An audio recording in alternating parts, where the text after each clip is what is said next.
আমানু, হে ঈমানদার বান্দা বান্দিরা, ইন জাআকুম ফাসিকুম বিনাবাইন ফাতাবায়ানু,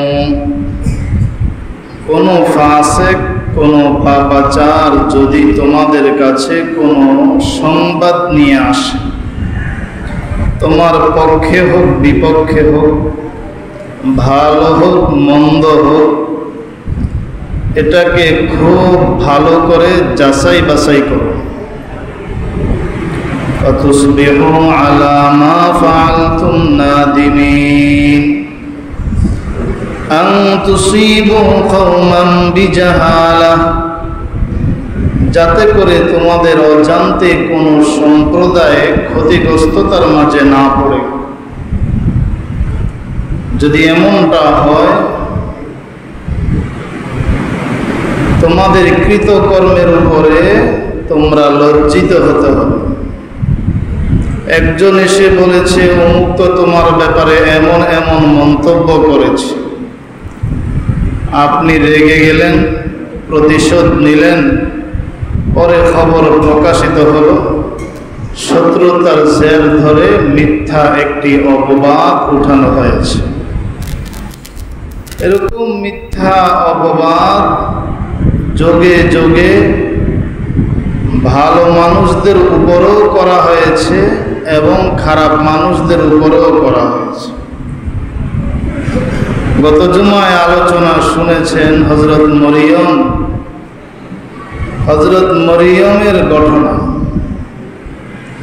বিয়ে হয় নাই, কিন্তু আল্লাহ তাআলা নিজ কুদরতে সন্তান দিলেন ঈসা আলাইহিস সালামকে।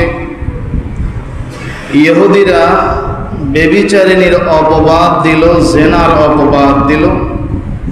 আল্লাহ তাআলা হযরত ঈসা আলাইহিস সালামের জবানটা খুলে সে অপবাদের জবাবটা দিয়ে দিলেন। ইউসুফ আলাইহিস সালামের উপরে জেনার অপবাদ এসেছে, আল্লাহ পাক রব্বুল আলামিন এরকম একটি ছোট্ট শিশুর জবানটা খুলে তার পক্ষে সাপোর্ট দিলেন এবং অপবাদ থেকে তাকে মুক্ত করলেন। এজন্য আমাদের সমাজে যত ধরনের বিশৃঙ্খলা দেখা যায়,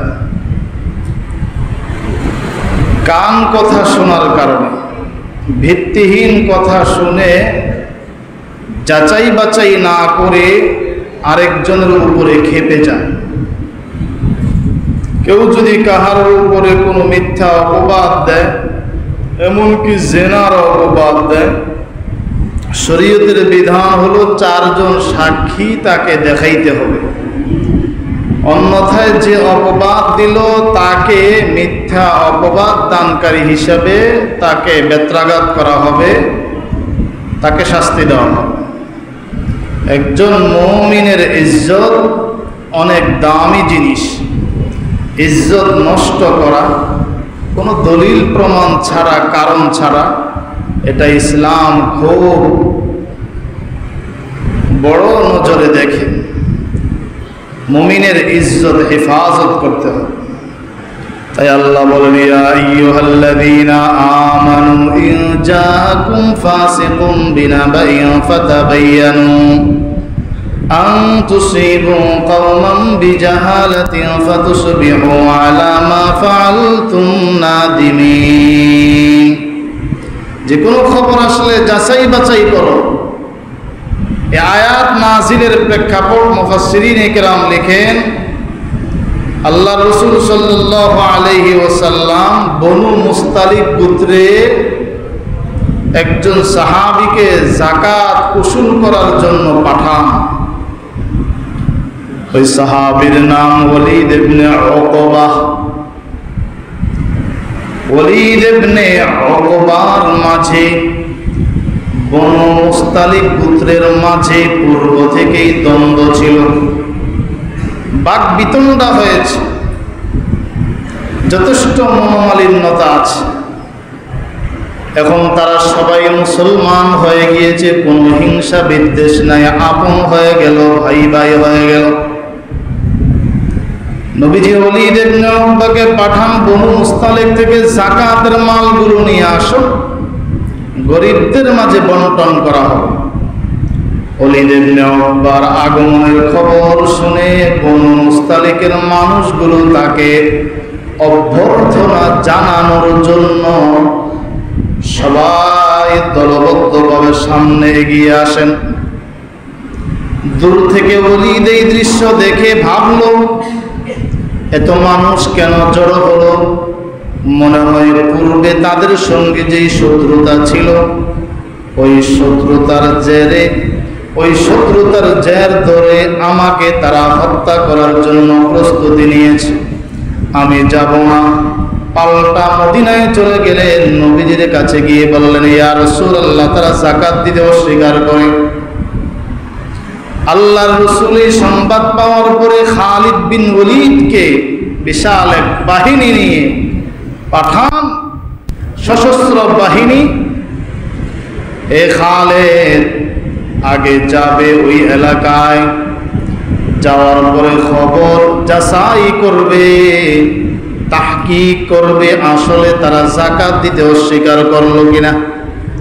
যদি দেখো বনু মুস্তালিকের মানুষগুলো যাকাত দিতে অস্বীকার করে বসেছে, বুঝবা তারা মুরতাদ হয়ে গিয়েছে, তাদের বিরুদ্ধে জিহাদ করবে, তাদের জবাব দিয়ে দিবে।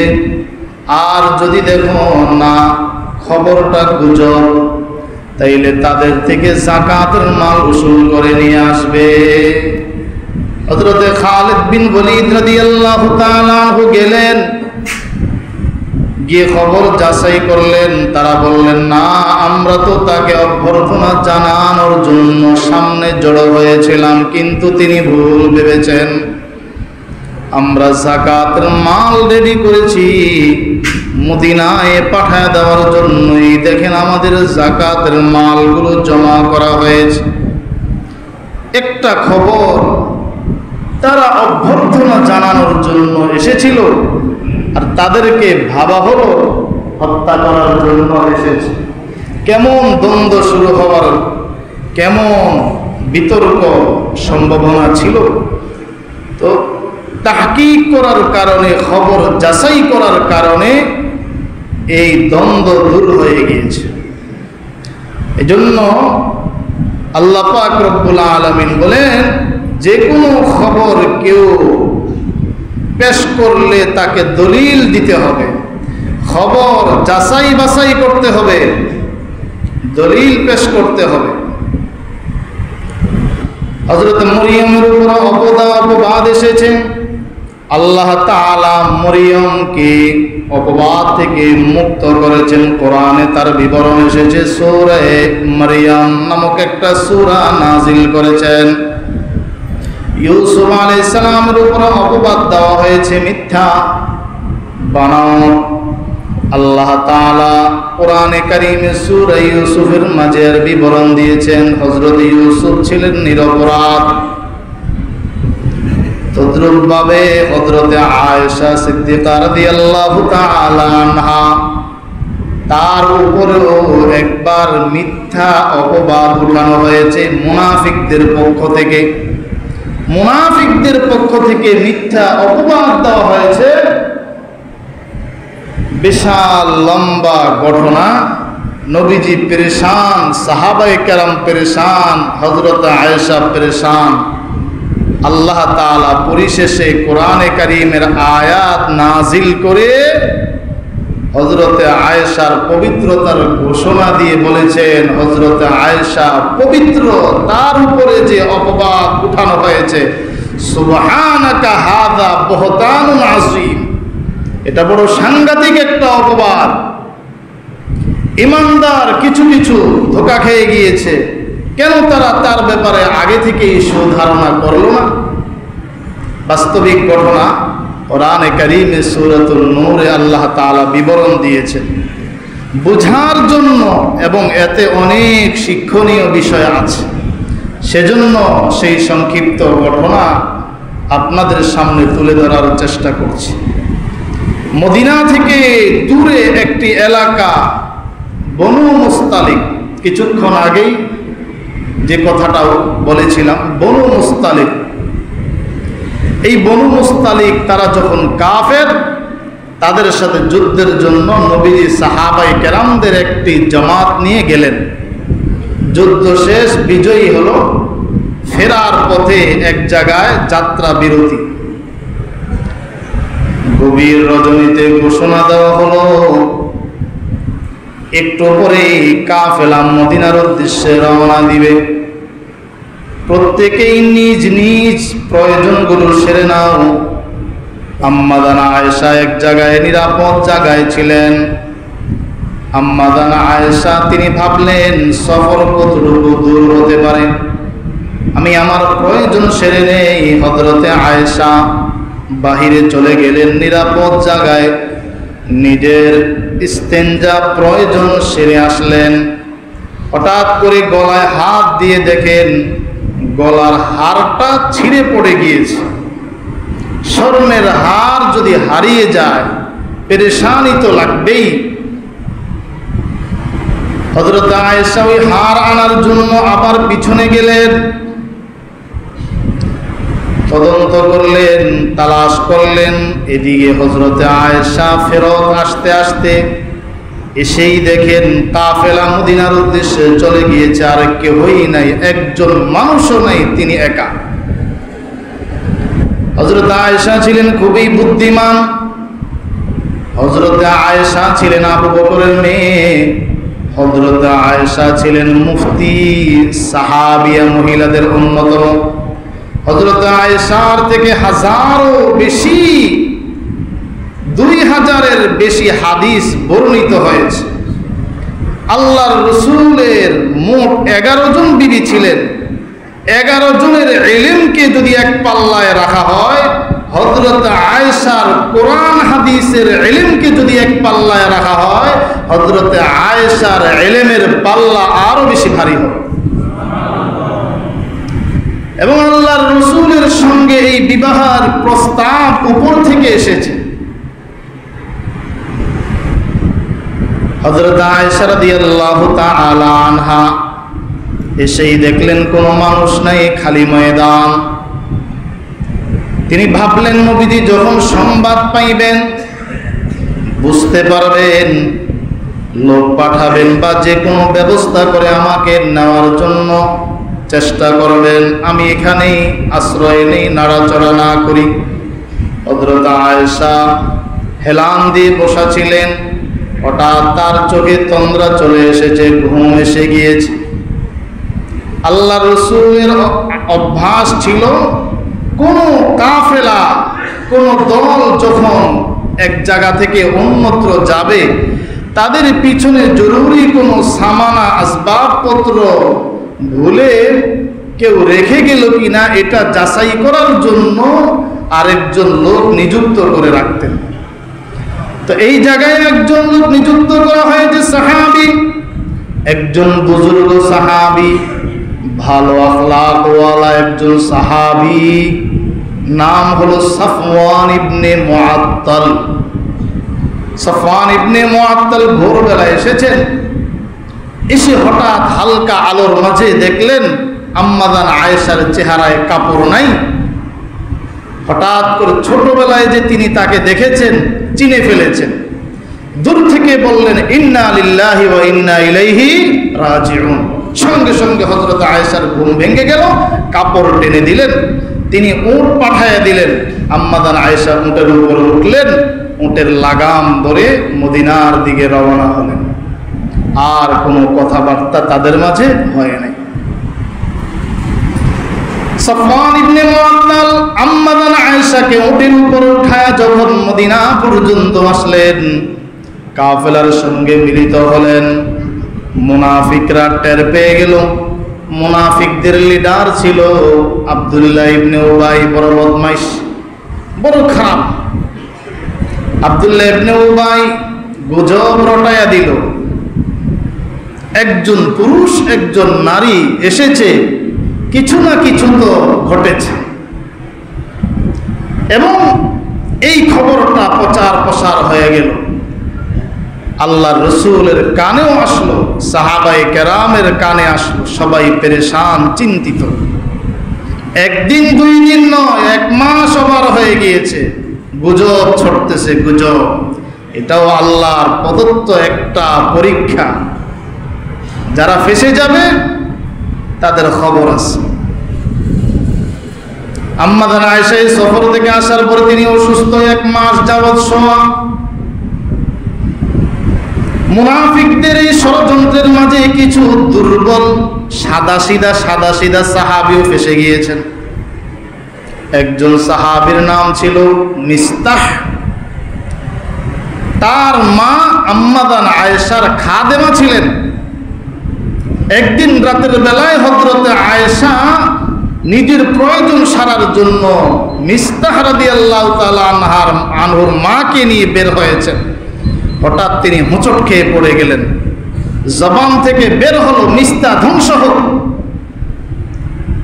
আম্মা জান আয়েশা বললেন, একজন সাহাবী, তোমার সন্তান নবীর সাহাবী, তার ব্যাপারে তুমি বদদোয়া দিলে কেন? মিস্তাহের মা বলেন, আপনি জানেন না আপনার ব্যাপারে মদিনার মাঝে কি গুজব চলছে? এই গুজবের মাঝে আমার সন্তানও ফেসে গিয়েছে। হযরত আয়েশা 1 মাস যাবৎ জানেন না, সবেমাত্র টের পাইলেন। খুব পেরেশান, ঘরে গেলেন, আল্লাহর রাসূলের সঙ্গে সাক্ষাৎ।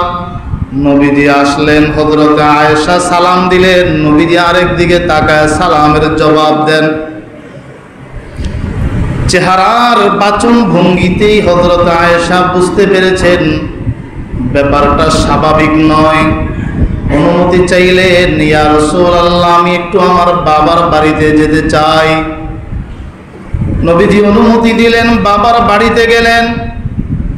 যাওয়ার পরে মাকে দেখলেন, মা চোখের পানি ছেড়ে দিয়ে কাঁদতেছেন, কারণ বাবা মাও আগ থেকে বিষয়টা তাদের কানেও পৌঁছেছে। মাকে জিজ্ঞেস করলেন, কি হলো? মা কোনো জবাব দেন না। এবার বললেন, বাবা কোথায়? হযরতে আবু বকরের তালাশ।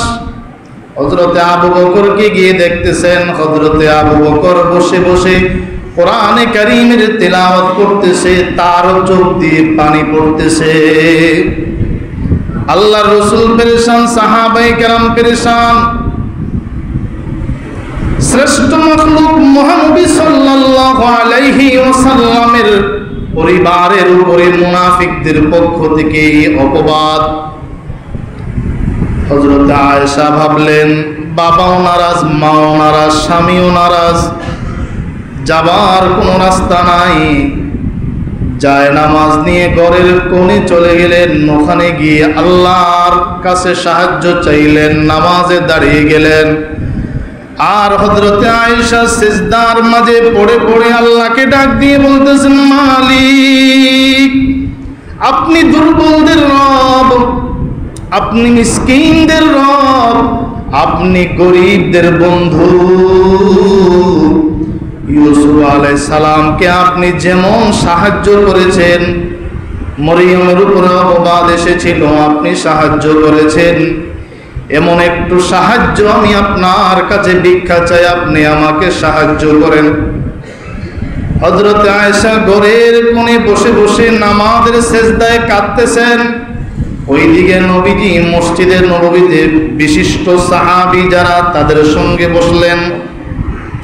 হযরত আবু বকর মসজিদে নেই, ঘরের মাঝে কোরআন তেলাওয়াতে ব্যস্ত। ওমর ফারুককে ডাক দিলেন, ওমর, পরামর্শ দাও, বিষয়টা কি? হযরত ওমর বললেন, ইয়া রাসূলুল্লাহ, আপনার প্রত্যেকটা কদম আল্লাহ তাআলার ইশারায় হয়ে থাকে। দুশমন যদি আপনার ক্ষতি করতে চায়, তাও আল্লাহ জানায়া দেন। হযরত উসমান রাদিয়াল্লাহু তাআলা, ওমর রাদিয়াল্লাহু তাআলা আনহু বলেন, এই ঘটনার সত্যতা বলতে আমি কোনো কিছুই জানি না, এটা আমার কাছে উদ্ভট বানানো মিথ্যা মনে হয়। হযরত উসমানকে বললেন, উসমান, কি পরামর্শ দাও বলো। হযরত উসমান বললেন, ইয়া রাসূলুল্লাহ, আপনার পায়ের জুতার মাঝে যদি নাপাকি লাগে আল্লাহ জিব্রাইলের মাধ্যমে সেটাও জানায় দেন। আপনার দেহের মাঝে কোনো মশা মাছি অথবা কোনো বিষাক্ত বস্তু যদি আপনাকে আক্রমণ করতে চায়, তবে আল্লাহ তাআলা আপনাকে অবগত করান আপনার পরিবারের উপরে কেউ আক্রমণ করবে, এটা আল্লাহ আপনাকে জানাবেন না, তা কশিন কালো হতে পারে না। মিথ্যা বানাও গুজব। হযরত ওমর হযরত আলী কারামাল্লাহু ওয়াজহুকে বললেন, আলী পরামর্শ দাও। হযরত আলীও ভালো মন্তব্য পেশ করলেন, তবে নবীর পেরেশানি দেখে হযরত আলী রাদিয়াল্লাহু তাআলা আনহু বললেন, ইয়া রাসূলুল্লাহ, পেরেশানির কারণ নাই, যদি বেশি পেরেশানি মনে করেন তালাক দিয়ে দেন। সাহাবায়ে কেরামের জিন্দেগির মাঝেও কত পেরেশানি, কত কষ্ট। দুনিয়াটাই হলো পেরেশানির জায়গা, এটা আরামের জায়গা নয়। দুনিয়ায় যারা শতভাগ আরাম চায়, কেউ শতভাগ আরাম পায় না। সাহাবীদের জিন্দেগির মাঝে কষ্ট আর কষ্ট। আর দুনিয়া আল্লাহ তাআলা কষ্টের জন্য পাঠিয়েছেন, আমলের জন্য পাঠিয়েছেন। শান্তি তো পাবে পরকালে। আরামের জিন্দেগি তারা চোখে দেখেন নাই। হযরত আলীর ঘরে খাবার নাই, অসঙ্গত ঘটনা। হযরত আলীর ঘরে খাবার নাই। কয়েকদিন যাবৎ হযরত আলীর পরিবার উপবাস। হযরত আলী গেলেন, কিছু আটার ব্যবস্থা করে আনলেন। ফাতেমা রুটি বানাইলেন। একটা রুটি হযরত আলীকে দিলেন, একটা রুটি হযরত হাসানকে দিলেন, একটা রুটি হযরত হুসাইনকে দিলেন। ফকির এসে ভিক্ষা চায়, আরেকটা রুটি ফকিরকে দিয়ে দিলেন। বাকি রইল একটা রুটি। হযরতে ফাতেমা রুটিটা খাওয়ার জন্য প্রস্তুতি নেন। এমন সময় অর্ধেক খেয়েছেন, বাবার কথা স্মরণ হয়েছে। না জানি বাবার পেটে বাবা কতদিন জন্য ক্ষুধার্ত, আমি খেলাম, আমার বাবা খেতে পারলেন কিনা। চলে গেলেন, রুটিটা কাপড়ের মাঝে পেঁচা। নবীজি দেখলেন নবীর ঘরে। ফাতেমা বললেন, বেটি কেন আসলাম? বলে, অবস্থায় এমন কয়েকদিন যাবৎ না খেয়ে আছি। হযরত আলী রুটি এনেছেন, বানাইলাম। হযরত আলীকে একটা দিলাম, হাসানকে হুসাইনকে দিলাম, ফকির এসেছে তাদেরকেও একটা দিলাম। আর একটা রুটি আমার ভাগে এসেছে, অর্ধেক রুটি আমি খাইলাম। আপনার কথা স্মরণ হয়েছে, না জানি আপনি না খেয়ে আছেন, সেজন্য চলে আসলাম। আল্লাহর রাসূল বলেন, ফাতেমা 3 দিন পর্যন্ত আমার পেটে বিন্দু পরিমাণ খাবার ঢুকে নাই। 3 দিন হয়ে গেল, এক টুকরা খাবার আমার পেটে ঢুকে নাই। সাহাবীদের কষ্টের জিন্দেগি। দুনিয়াকে পিছনে রেখেছেন, দিনকে সামনে রেখেছেন। বিশ্বাস করেছেন দুনিয়া শেষ হয়ে যাবে, নেক আমল থাকবে, ঈমান থাকবে, আমল মজবুত করতে হবে। আল্লাহর রাসূল হযরত ওমর রাদিয়াল্লাহু তাআলা আনহুর দিকে নজর করলেন। হযরত ওমর আবার জবাব দিলেন, ইয়া রাসূলুল্লাহ, আমার একটা প্রশ্ন। নবীজি বললেন, কি প্রশ্ন বলো? বলে, আপনার সাথে আয়েশার বিবাহ আপনার মন মতো নাকি আল্লাহর পক্ষ থেকে ফয়সালা? আল্লাহর রাসূল হাতের আঙ্গুলের ইশারা দ্বারা বোঝায় দিলেন, এটা আল্লাহর পক্ষ থেকে ফয়সালা, আমার মন মতো নয়। হযরত ওমর বললেন, চিন্তার কোনো কারণ নাই। যেই ফয়সালা আল্লাহ দিয়েছেন, খারাপ কোনো ফয়সালা আপনার ব্যাপারে আল্লাহ দিবেন না। আপনি আমাকে অনুমতি দেন, মদিনার ওই মুনাফিকগুলো যারা আপনার বিরুদ্ধে, আপনার পরিবারের বিরুদ্ধে গুজব রটাচ্ছে, তাদের কল্লা ফেলে দিব। ওমরের ভূমিকায় নবীজি সান্ত্বনা পাইলেন। মিটিং মুলতবি করলেন, পরামর্শ স্থগিত করলেন। আবু বকরের বাড়িতে গেলেন, যেখানে হযরত আয়েশা। দরজায় আওয়াজ করলেন, আম্মা জান আয়েশার মা দরজা খুললেন। নবী তাকায় দেখলেন চোখে পানি। হযরতে আবু বকর কোরআনে কারীম তেলাওয়াত করতেছেন, চোখে পানি। এবার গেলেন হযরতে আয়েশার কাছে। হযরতে আয়েশা নামাজের সেজদার মাঝে, কিন্তু টের পাইলেন নবীজি এসেছেন। হযরত আয়েশা বলেন, আমি ভাবলাম, আমার মনে মনে আমি চিন্তা করলাম, মন চাইলো যে আমি নবীজিকে একটু জড়ায়া ধরে কান্না করি। কিন্তু আমি পরবর্তীতে চিন্তা করলাম, এই মুহূর্তে আমি আমার রবের কাছ থেকে কিছু নেওয়ার জন্য এসেছি। রবের কুদরতি কদমে আমি সেজদায় লিপ্ত, এখন আমি অন্যমনস্ক হওয়া উচিত হবে না। হযরত আয়েশা কেঁদে কেঁদে কেঁদে কেঁদে আল্লাহর কাছে চাচ্ছেন। এমন সময় নবীজি ডাক দিলেন। হযরত আয়েশা সেজদা থেকে মাথা উঠায়া বসলেন।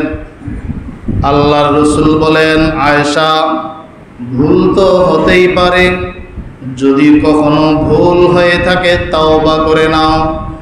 হযরত আয়েশা দেখলেন, না, আপনার কাছ থেকে এমনটাও আমি আশা করি নাই। এবার হযরত আয়েশা আবার আল্লাহর দিকে মুতাওয়াজ্জহ হয়ে বললেন, ওই শব্দটা উচ্চারণ করলেন। ইউসুফ আলাইহিস সালামকে ভাইয়েরা কূপের মাঝে নিক্ষেপ করার পরে বাবার কাছে এসে বলে, ইউসুফকে বাঘে খেয়ে ফেলেছে। তবে ইয়াকুব আলাইহিস সালাম জবাব দিলেন, ইন্নামা আশকু বাসি ওয়া হুজনি ইলাল্লাহ। আমার পেরেশানি, আমার যত দুঃখ যন্ত্রণা, আমি সব কিছু আল্লাহর কাছে সুপর্দ করলাম। হযরত আয়েশা সিদ্দিকা রাদিয়াল্লাহু তাআলা আনহা ওই মুহূর্তে চোখের পানি ছেড়ে দিয়ে বলতেছেন, ইন্নামা আশকু বাসি ওয়া হুজনি ইলাল্লাহ। আয় আল্লাহ, আমার যত অভিযোগ, আমার যত পেরেশানি আমি তোমার কাছে সুপর্দ করে দিলাম। নবী আমার প্রতি নারাজ, বাস্তব ঘটনা জানেন না। মা বাবা আমার প্রতি নারাজ, বাস্তব ঘটনা তারা জানেন না। আয় আল্লাহ, ইউসুফের উপর যেমন তুমি রহম করেছো, আমার উপরে এমন একটা রহমের ফয়সালা দিয়ে দাও। হযরত আয়েশা আবার সেজদার মাঝে পড়ে পড়ে আল্লাহর কাছে কাঁদতেছেন। এমন সময় আল্লাহর রহমতি দরিয়ার মাঝে জোশ চলে এসেছে। কিছুক্ষণের মধ্যেই আল্লাহর রাসূলের উপর ওহী নাযিল শুরু হয়ে গেল। সুবহানাল্লাহ। আল্লাহর রাসূলের উপর ওহী নাযিল হচ্ছে। আম্মাজান আয়েশা বুঝতে পেরেছেন, কারণ ওহী যখন নবীজির উপরে নাযিল হয় কিছু আলামত থাকে। হযরতে আয়েশা বুঝতেই পেরেছেন, আশা করি অচিরেই সুসংবাদ এসে যাবে। হযরতে আবু বকর সিদ্দিক ভয় পাচ্ছেন, আমার মেয়ের পক্ষে না বিপক্ষে, কোন মেসেজ আল্লাহর পক্ষ থেকে আসতেছে কিছুই বুঝতে পারছি না। কিছুক্ষণ পরে ওহী নাযিল বন্ধ। 10টা আয়াত নাযিল করে আম্মাজান আয়েশার পবিত্রতার ঘোষণা দিলেন স্বয়ং। কে ঘোষণা দিলেন? কে ঘোষণা দিলেন? আল্লাহর রাসূলের হাস্যোজ্জ্বল চেহারা। হযরতে আয়েশা বলেন, মনে হয় পূর্ণিমার চাঁদের ন্যায় নবীজির চেহারাটা ঝলমল করতেছে। সুসংবাদ এখনো আসে নাই, নবীর চেহারা দেখেই আমি সুসংবাদ পেয়ে গিয়েছি। সুবহানাল্লাহ। আল্লাহ পাক রব্বুল আলামিন পরিষ্কার ঘোষণা দিয়েছেন, ইন্নাল্লাযীনা জাউ বিল ইফকি উসবাতুম মিনকুম লা তাহসাবুহু শাররাল লাকুম বাল হুয়া খায়রুল লাকুম লিকুল্লি ইমরিইম মিনহুম মাকতাসাবা মিনাল ইসম ওয়াল্লাযী তাওয়াল্লা কিবরাহু মিনহুম লাহু আযাবুন আযীম। এই মিথ্যা অপবাদ ঘটনায় যারা অগ্রণী ভূমিকা পালন করেছে, মুনাফিক আব্দুল্লাহ ইবনে উবাইয়ের মতো লোকগুলো, তাদের জন্য কঠিন শাস্তির ব্যবস্থা রয়েছে। দুনিয়ায় তারা লাঞ্ছিত হয়েছে, অপমানিত হয়েছে, অপদস্থ হয়েছে। আল্লাহ বলেন, তোদের জন্য পরকালে কঠিন শাস্তি রয়েছে। আর এর দ্বারাই শিক্ষণীয় বিষয়, যখন একজন মানুষ বিপদে পড়ে, তার ভাই তার বিরুদ্ধে চলে যায়, তার বিবি তার বিরুদ্ধে চলে যায়, তার স্বামী, তার বাবা মা তার পক্ষে থাকে না, তখনও তার পক্ষে থাকেন একজন, তিনি কে? জোরে বলেন, তিনি কে? ওই আল্লাহর কাছে সুখে দুঃখে সবসময় চাইতে হবে। দুনিয়াটাই ধোঁকা, দুনিয়া হলো স্বার্থ। 2 নাম্বার, মিথ্যা গুজব রটানো হারাম। 3 নাম্বার, যে কোনো খবর আপনার কাছে আসবে, বন্ধু 2 বন্ধুর মাঝে দ্বন্দ্ব লাগানোর জন্য, স্বামী স্ত্রীর মাঝে দ্বন্দ্ব লাগানোর জন্য, ভাই ভাইয়ের মাঝে দ্বন্দ্ব লাগানোর জন্য, সন্তান বাবা মার সাথে দ্বন্দ্ব লাগানোর জন্য যে কোনো খবর আসবে, আপনি দুই পক্ষের কথা শুনবেন, যাচাই করে তারপরে মন্তব্য করবেন। এই আয়াত থেকে, সূরা হুজুরাতের 6 নং আয়াত থেকে এই শিক্ষাটুকু আমাদেরকে দেওয়া হয়েছে। আল্লাহ তাআলা আমাদের সবাইকে বুঝার, আমল করার তৌফিক দান করেন। সকলে বলি আমিন। যারা আমরা দান করব, মেহেরবানি করে দানগুলো হাতে হাতে রেখে দিই। আমরা খুচরা দানগুলো মেহেরবানি করে প্রত্যেকেই মসজিদের উন্নয়নের জন্য আমরা মুক্ত হস্তে দান করি। আর বিশেষভাবে গত জুমায় আমাকে বলা হয়েছিল, তো এই জুমায় আপনাদেরকে বলছি, মসজিদের উপরের 3য় তলা এবং 4র্থ তলায় প্রায় 10টা পাখা লাগবে।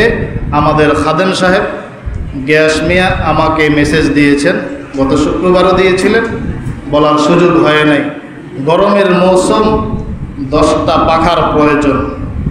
আমাদের মাঝে যারা হাজির, মজলিসের মাঝে, মসজিদে মজমা, অনুরোধ করব 1টা 2টা করে পাখা যদি আমরা একটু দিয়ে দেই, হাতটা উঁচু করে যদি একটু প্রতিশ্রুতি দেই, মসজিদের এই মুসল্লিদের খেদমতটুকু ইনশাআল্লাহ সহজেই আঞ্জাম দেওয়া সম্ভব হবে।